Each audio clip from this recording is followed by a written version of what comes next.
एक तर मराठी सिनेमा OTTवर कोणी घेतच नाही.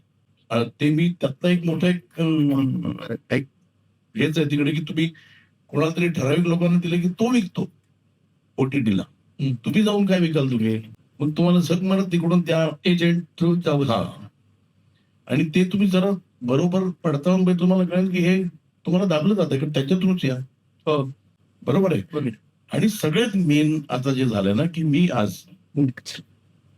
मी तर आता खूप म्हणजे आता काय फार काय ऐश्वर्या नाही, पण एक यंग पोरगा तो आयुष्यभर 24/7 एंटरटेनमेंट फुकट बघू शकेल एवढं एंटरटेनमेंट आज अवेलेबल आहे. हो. तुमच्या युट्यूबवर किंवा या चॅनेल्सवर आरामात अवेलेबल आहे. ते एंटरटेनमेंट सोडून तो घरात म्हणजे त्याला समजा तुम्हाला थिएटरमध्ये सुरू झाली, तुम्ही थांबायला लागते इंटरव्ह्यू भरता, याला काय पॉज करून घरात जाऊ शकतो तो.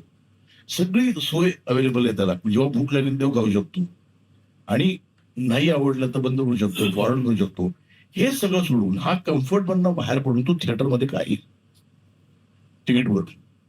तर मग तुम्ही तेच सब्जेक्ट आज तो इज एक्सपोज टू ऍटलीस्ट मला वाटतं 10,000 सिनेमे तू आरामात बघू शकतो. जगातले सगळे हे. त्यावेळेला नव्हते, त्यामुळे ते तेच सिनेमे चालत होते. आज everybody common man is expose to Korean cinema आणि तो चर्चा करतो. Spanish cinema, French cinema. तर तो काय येईल हे परत खरकटे सिनेमा बघायला. त्याच गोष्टी.